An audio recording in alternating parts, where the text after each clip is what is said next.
Morning, everybody. Eric Chaconis here for the PT on Ice Daily Show. Today is Clinical Tuesday, and we are talking about scope of practice. And so one thing that I have learned over the years, and what's kind of nice about getting older, is you start to see these patterns over the years, and you experience these periods where you have different issues, hot button issues that are discussed within our profession or within society. And so I think about, over the years, the things that we've argued about as a profession, things that we've debated about, and how those tend to not matter over time. I think that's kind of cool.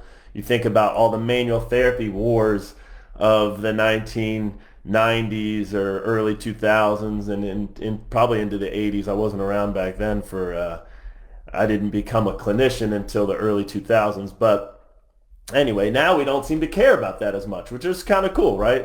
But you also think how much time did we waste back then? So anyway, there's the profession sort of ebbs and flows through these different issues, and society ebbs and flows through these different issues. I think about the opioid crisis a couple of years ago that was front and center. We still have an opioid crisis now. We had an opioid crisis before 2017 and 2018. But it became a hot button issue, became a top of the fold issue that everybody was talking about, and that was a window of opportunity. So when it comes to scope of practice and what we can and cannot do, how we can serve our communities and our patients, and how effectively we can provide care, that, from my experience, is dictated by these windows of opportunity and whether or not we act or do not act, and how we act. And so you're left with a regulatory environment, you're left with a certain scope of practice, you're left with different laws based for years, many years, 10, 20, 30, 40 years, right? Sometimes these things kind of stick based on your either action or inaction during that window of opportunity. And so I think of the opioid crisis, I think of, wow, it was a front and center topic that was being discussed on many, many media outlets across the board, right? It was being discussed by lawmakers. It was being discussed in Congress. The President of the United States is discussing it. Everybody's sort of on board. This is a problem that needs to be fixed. We're managing patients with narcotics that are for the most part very dangerous and not all that helpful in many cases. And so, that's a window of opportunity. What did we do back then? I mean, what collectively as a whole, our entire profession, what did we do? How did we act? How did we change our scope of practice or advocate for changes to regulations that affect how we serve our patients, how patients can access our care? And then we're left with that. That window of opportunity closes.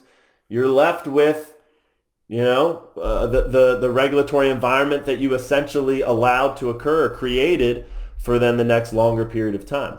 So now where we are in 2021, and I think this is really a huge, we are at another window of opportunity right now. When you think of access to care and what we all experienced through the last year and the pandemic, and how access to care can be disrupted. When we are unable to see each other face to face, we're unable to go and visit providers and interact in a face-to-face environment, that is a very, very ugly situation. And so lawmakers have seen that. They've experienced that over the past year. They've seen what it looks like when care gets disrupted and what it looks like when individuals cannot access their healthcare provider, physical therapists among the group, right? So what happened was, then you had all these executive orders during that time, emergency orders, deregulate telehealth. Everybody can see patients via telehealth, no problem at all. And we're going to reimburse you, right? That made sense at the time. Those emergency orders are now going to expire. And so now here we are in 2021. That window of opportunity is closing. People are going to stop talking about that issue of access to care, digital health care. Can patients access their provider, access their physical therapist in a remote fashion, in a digital environment? Can they provide telehealth? Well, what we do over the next 3, 4, 5, 6 months is going to dictate how we practice digitally for a long, long time, because you've got their attention right now. It's a top of the fold issue. It's been discussed, amongst other things. It's being discussed to a degree in the media, and lawmakers really want to get this right and want to fix this. You would hope. So the Senate just introduced a bill last week that would essentially offer the head of the Secretary of Health and Human Services, authorize them to decide which providers can provide telehealth services.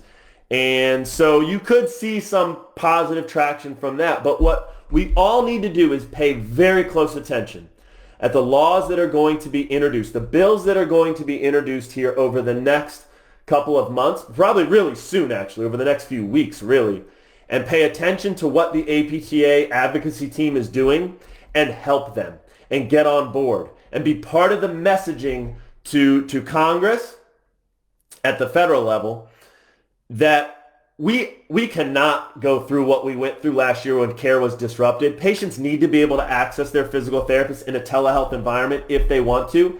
This is all about access to care, making sure everybody can get to their provider and see their provider and get the care that they need, regardless of whether or not they're able to travel to that provider, regardless of whether or not they're able to interact in a face-to-face environment. This is critically important. So when we talk about equitable care, when we talk about serving society, you're talking about serving all of society.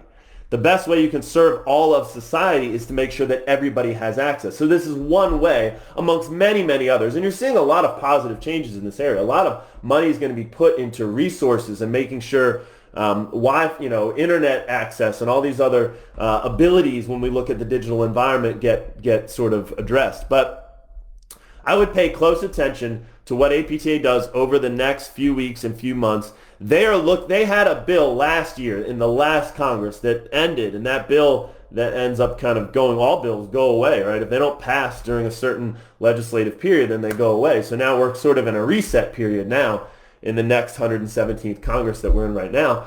That bill specifically authorizes physical therapists, amongst many other healthcare providers, to be able to provide telehealth services, but also to be able to provide telehealth services and get reimbursed. So it specifically states that Medicare would reimburse for telehealth services for physical therapists. So we need that to happen.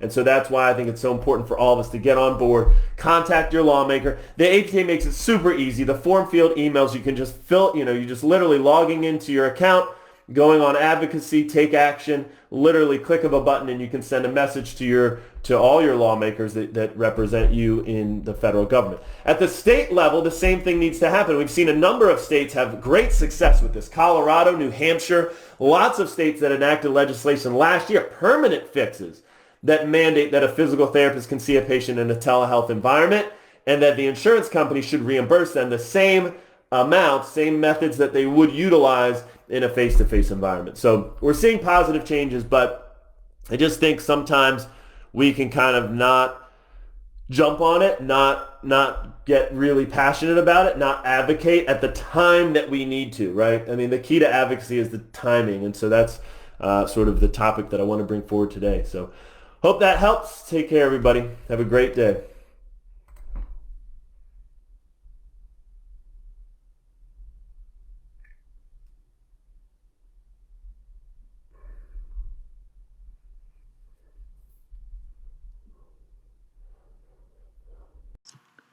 Hey, thanks for tuning in to the PT on Ice Daily Show. If you enjoyed this content, head on over to iTunes and leave us a review. And be sure to check us out on Facebook and Instagram at the Institute of Clinical Excellence.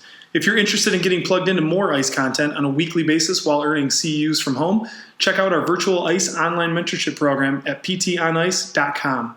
While you're there, sign up for our Hump Day Hustling newsletter for a free email every Wednesday morning with our top 5 research articles and social media posts that we think are worth reading.